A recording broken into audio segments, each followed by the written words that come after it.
And today marks 2 years since the Hamas terror attack on Israel, setting off a war between Israel and Hamas. And since that day, of course, dozens of Israeli hostages who were taken have not been returned home, and tens of thousands of Palestinians have been killed across that region.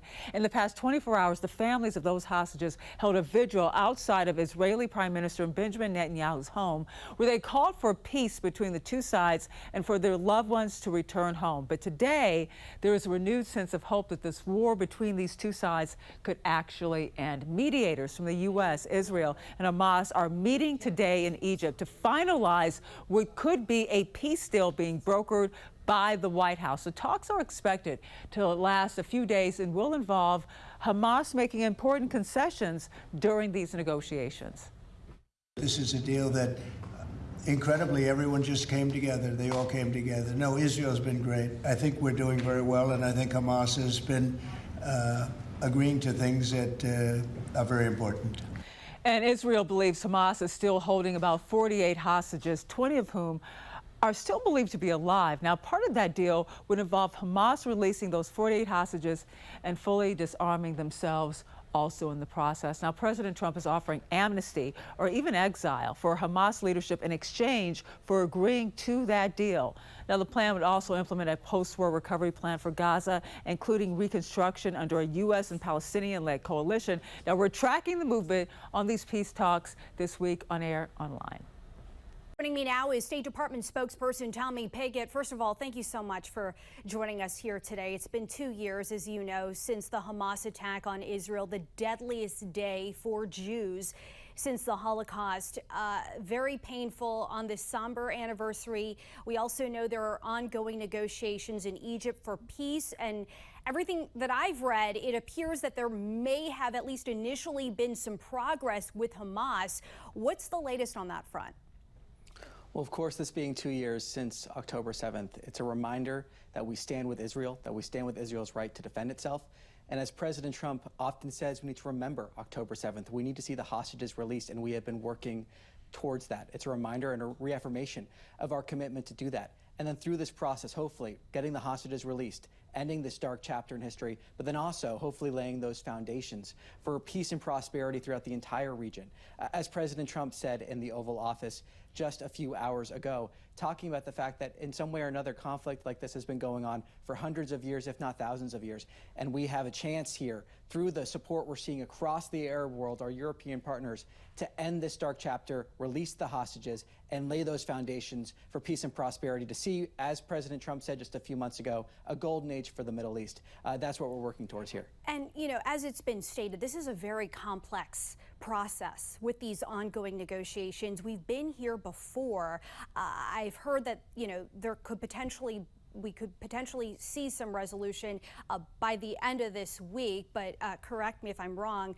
In this 20-point plan, can you also quickly clarify the proposal for governance in Gaza, specifically who would control this area?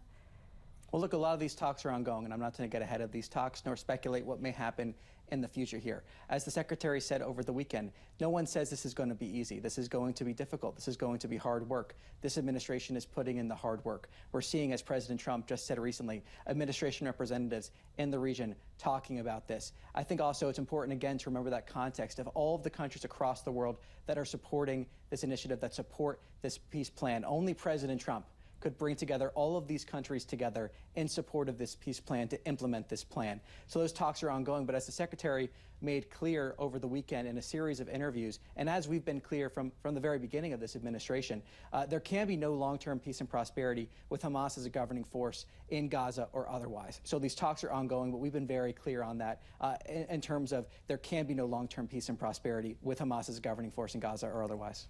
As you know, there are still 48 hostages in Gaza, and we understand Idan Alexander, the freed Israeli-American hostage, had a meeting with President Trump at the White House today. Explain the symbolic nature of this meeting, and if you can, a timeline for the remaining hostages released, Trump said very soon. Well, as President Trump said, that is a clear priority for this administration.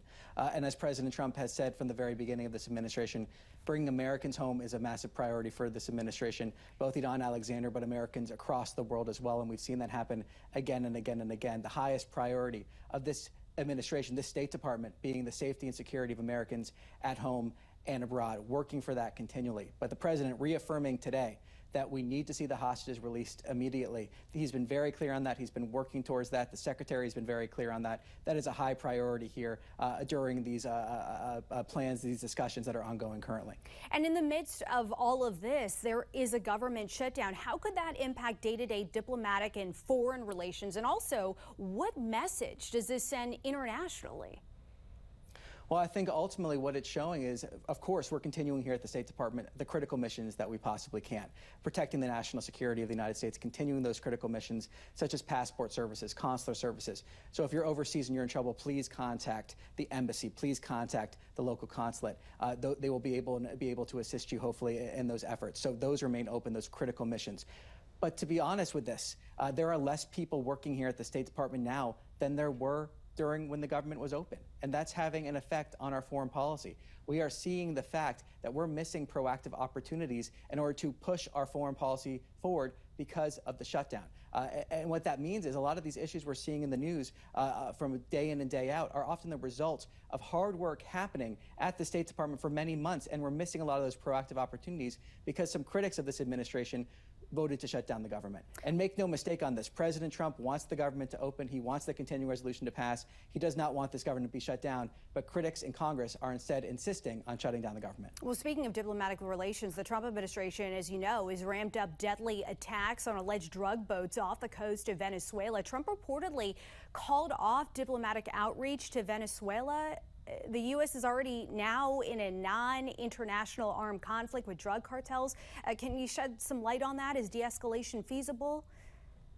Well, I'm not going to comment on those reports from anonymous sources. What I can say, though, is that we have a policy of stopping the flow of deadly drugs into the United States. And what I can say from the State Department's perspective is we have taken concrete steps to get that done, including designating certain cartels as foreign terrorist organizations, combating illegal immigration, making sure we have tools available to stop the flow of deadly drugs into the United States. One of the largest causes of death of Americans aged 18 to 45 are overdoses, fueled largely by fentanyl overdoses. So we are committed to stopping the flow of deadly drugs into this country, and the president has made that clear. State Department spokesperson Tommy Pigott, we know how busy you are. Thank you for making time for us here on the National News Desk. We appreciate it. Thanks for having me on.